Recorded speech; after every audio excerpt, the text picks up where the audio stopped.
محمد وآل محمد صلوات.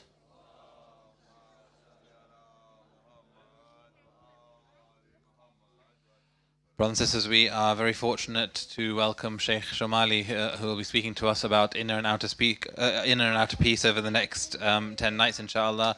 And please welcome him, salawat ala Muhammad wa ali Muhammad.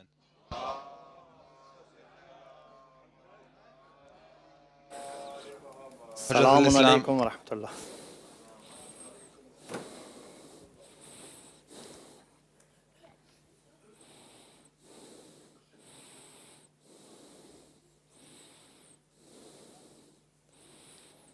Hujjat al-Islam Dr. Muhammad Ali Shomali is a graduate of the Islamic Seminaries of Qom in Iran. After completing his BA and MA degrees in Western philosophy at the University of Tehran, he earned his doctorate in philosophy from the University of Manchester. He's currently the founding director of the International Institute of Islamic Studies in Qom. Salawat ala Muhammad wa ali Muhammad. Allahumma salli ala Muhammad. Bismillah ar-Rahman ar-Rahim. La hawla wa la quwwata illa billah al-aliyyil azim. Alhamdulillah Rabbil Alameen wa sallallahu ala Sayyidina Muhammad wa ala tayyibin at-tahirin.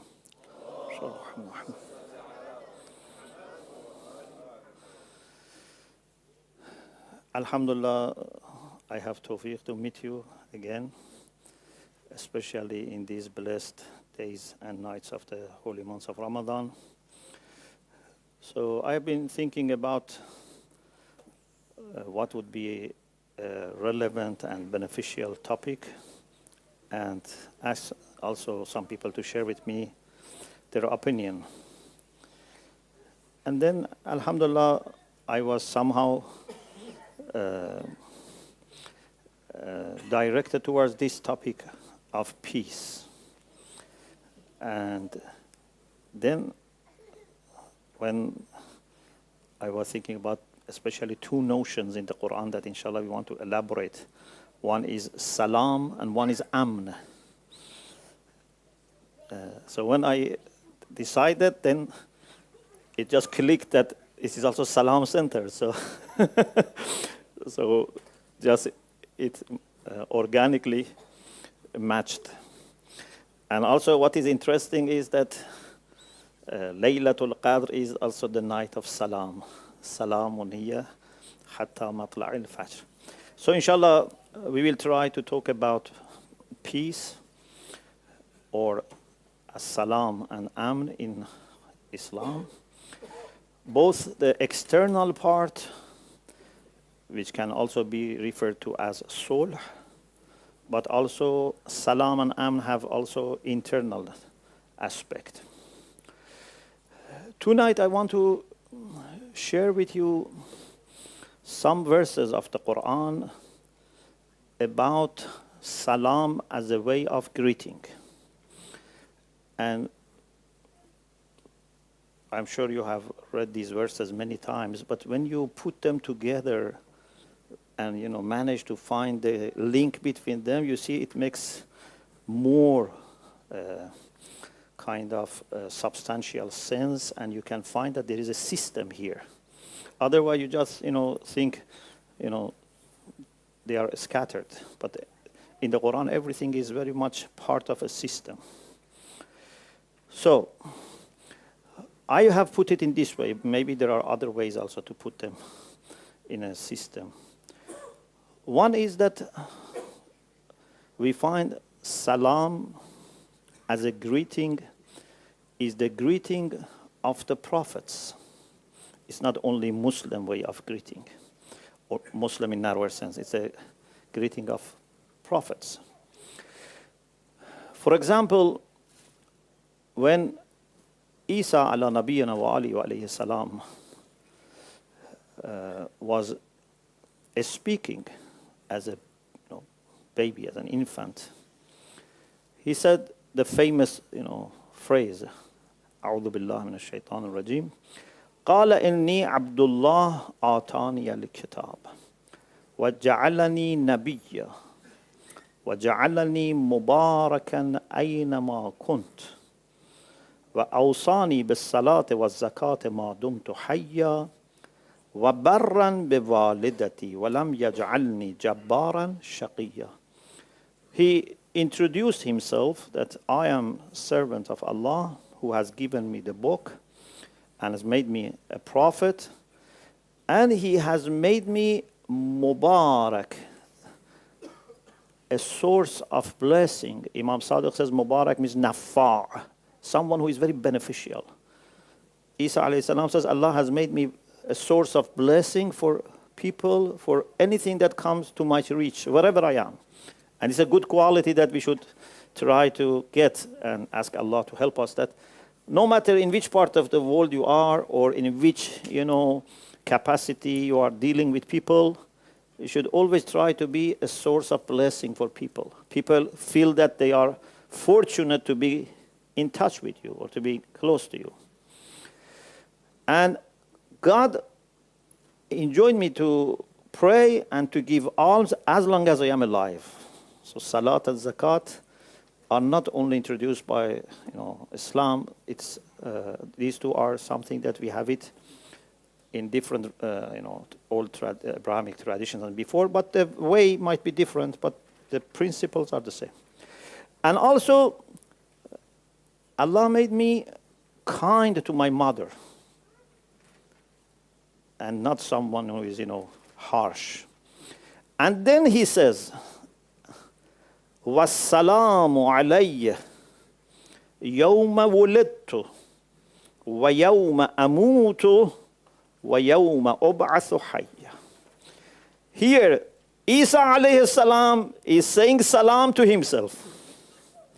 So the one who sends salam is prophet. The one who receives salam is also prophet. And the reason for this beautiful way of saying salam is that in our understanding, salam is not just a formal greeting. If it's a formal greeting, you don't greet yourself. But salam is a beautiful dua. It's greeting, but it is also a beautiful dua. So we have been taught how to greet each other and at the same time make lots of other things. Inshallah, I will explain more. One aspect of salam is prayer. And therefore, when you say Assalamu alayk, not only it means that I am in peace with you, but it also means that I am praying for your peace. May Allah grant you peace. So Isa alayhi salam offers peace to himself. The day he was born, the day he is going to die, he has not yet died, but he will come down, descend, and then he will work together with Imam Mahdi Ajjalallahu Ta'ala Farajahu Sharif, and then he will die. And the Quran refers to death of Isa alayhi salam. وَإِن مِّنْ أَهْلِ الْكِتَابِ إِلَّا لَيُؤْمِنَنَّ بِهِ قَبْلَ مَوْتِهِ. So, the day I die and the day I will be resurrected. So 3 important moments. When you are born, you need peace. To find your way in this world with peace. Some people, if parents or nurses or others are not careful, either physically or mentally or psychologically, they may have difficulties right at the time of birth, and sometimes it can remain for all their life. Also, the day we die, we need peace, because that is entrance to the second part of our life. And then the day we will be resurrected, which is entrance to the third part of our life, which is eternal. So, this is one example of a prophet offering salam. People of heaven also, when they meet, they say salam to each other. In Surah Yunus, verses 9 and 10, Allah subhanahu wa ta'ala says, these two are some of the verses about people of heaven, and makes you really miss heaven without being there. Sometimes you miss a place, because you have been there, but heaven is a place that we miss it right now. إِنَّ الَّذِينَ آمَنُوا وَعَمِلُوا الصَّالِحَاتِ يَهْدِيهِمْ رَبُّهُمْ بِإِيمَانِهِمْ. those who have faith and do righteous deeds, their Lord guides them because of their iman. So this is a second level of guidance. So first, there is a general guidance. Everyone is welcome and invited to benefit. If you benefit, then the second level of guidance is available. So those who have faith and do righteous deeds, their Lord guides them because of their faith. تَجْرِي مِن تَحْتِهِمُ الْأَنْهَارِ. And this guidance will not stop unless you go to heaven. So it's a second guidance continues all the way. So, if you ask me direction, okay, it's not good if I give you half of the direction, yeah? Or if I say, I want to take you there and show you, which we call, Isal ila al-matlub, my job will be complete if I take you up to your destination. So, this guidance continues till they enter heaven. تجري من تحتهم الأنهار في جنات النعيم دعواهم فيها سبحانك اللهم. The people in heaven, their da'wah means call. Their call is Subhanak Allahumma. Everything that they say, inshallah, if we get chance, we will explain. It doesn't mean that they just keep saying Subhanallah, Subhanallah. It means that whatever they do and say is manifestation of tasbih. Because tasbih is very comprehensive. Even Musa alayhi salam, when asked Allah subhanahu wa ta'ala to give him few things, رَبِّ اشْرَحْ لِي صَدْرِي وَيَسِّرْ لِي أَمْرِي وَاحْلُلْ عُقْدَةً مِّن لِّسَانِي يَفْقَهُوا قَوْلِي وَاجْعَل لِّي وَزِيرًا مِّنْ أَهْلِي. At the end, he said, كَيْ نُسَبِّحَكَ كَثِيرًا وَنَذْكُرَكَ كَثِيرًا. Everything is just a matter of being able to do more tasbih. So this is a very important concept. So the people of heaven, their call is tasbih, Subhanak Allahumma. وَتَحِيَّتُهُمْ فِيهَا salam. When they want to greet each other, they say salam. And that salam is 100% salam. Because in dunya, even if we honestly say salam, we may not be able to offer 100% peace. Sometimes maybe I misunderstand you, sometimes I'm not in a good mood, It's not that always our relation would be 100% peaceful. Sometimes, I may misjudge you, or at least a question may come to my mind, about you, and vice versa. If we don't do anything wrong, like, backbiting, etc., at least, there are moments that we would not have absolute peace. But in heaven, they will have absolute peace with each other. وَآخِرُ دَعْوَاهُمْ. The last thing that they finish their call and their talks is an alhamdulillahi rabbil alameen. This also shows that hamd falls under tasbih, because last part of everything is part of it. Yeah. So if, for example, I say last part of the day is part of the day. If I say last part of this street is part of the street. So we said da'wahum is tasbih. Last part is hamd. So this shows that hamd is also part of tasbih. The same is with la ilaha illallah. All other zikr that we have, they fall under tasbih.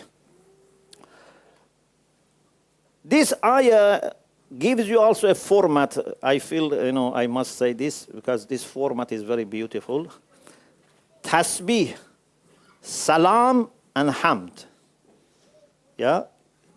دعواهم فيها سبحانك اللهم وتحيتهم فيها سلام وآخر دعواهم أن الحمد لله رب العالمين.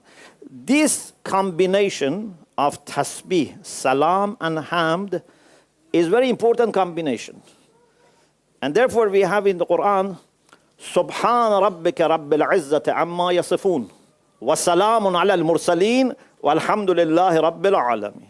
The same combination. And this phrase is considered in our hadith as something that can be kafara, compensation for our, words or conversations which were not good. So when we meet, if we have said something which was not, very useful, very, enlightened. So it's better before you leave that majlis, say, Subhana rabbika rabbil izzati amma yasifun wa salamun ala al-mursaleen walhamdulillahi rabbil alameen. Of course, you can say it in every majlis, but at least if you want to say it in some majalis is when you had some discussions which are not productive. So, the people of heaven, their greeting is tasbih. Also, Allah subhanahu wa ta'ala says, وَأُدْخِلَ الَّذِينَ آمَنُوا وَعَمِلُوا الصَّالِحَاتِ جَنَّاتٍ تَجْرِي مِنْ تَحْتِهَا الْأَنْهَارِ خَالِدِينَ فِيهَا بِإِذْنِ رَبِّهِمْ تَحِيَّتُهُمْ فِيهَا سَلَامٌ. Like ayah in Surah Yunus, this is chapter 14, verse 23. So, prophets like Prophet Isa, as an example, they greeted with offering salam. People of heaven, the next group are angels. I think it's Azan time? Okay. So at least I can say one case about angels. Angels in this world, they offer salam. When someone is dying, they may offer salam. When someone is going to enter heaven, they may offer salam. And inside heaven, they may offer salam. So salam of angels has different moments. For example, in dunya, you know the example of Prophet Ibrahim, ala nabiyina wa ali wa alayhi salam. Chapter 15, verses 51 and 53. وَنَبِّئْهُمْ عَنْ ضَيْفِ إِبْرَاهِيمَ. Inform them about the guests of Ibrahim. إِذْ دَخَلُوا عَلَيْهِ. These guests were angels. They visited Prophet Ibrahim. فَقَالُوا سَلَامًا. The angel said to Ibrahim, Salama, means نُسَلِّمُ عَلَيْكَ سَلَامًا. It's in Arabic we say this is maf'ul mutlaq, so it's instead of verb. فَقَالُوا سَلَامًا قَالَ إِنَّا مِنْكُمْ وَجِلُونَ. He said, we are afraid, because he didn't know these people, and they didn't look like ordinary people that he meets on the street. قَالُوا لَا تَوْجَلْ إِنَّا نُبَشِّرُكَ بِغُلَامٍ عَلِيمٍ. Don't worry, indeed we have come to give you bashara. Sometimes we worry unnecessarily. And many times when we worry, actually something good may be coming. In another place, in chapter 11, verse 69, وَلَقَدْ جَاءَتْ رُسُلُنَا إِبْرَاهِيمَ بِالْبُشْرَى. Our angels went to Ibrahim with the good news. Yeah, I'm finished. قَالُوا سَلَامًا قَالَ سَلَامٌ. So they offered salam. Ibrahim alayhi salam also said salam. But his salam was better. They said salam as a verb. He said salam as a statement, which is Quranic instruction. You should say salam either the same way back or better. Okay, فَمَا لَبِسَ أَنْ جَاءَ بِعِجْلٍ حَنِيذٍ. After salam, he went quickly and brought a roasted calf for the angels. So with this, we finish the talk today. Alhamdulillah Rabbil Alameen.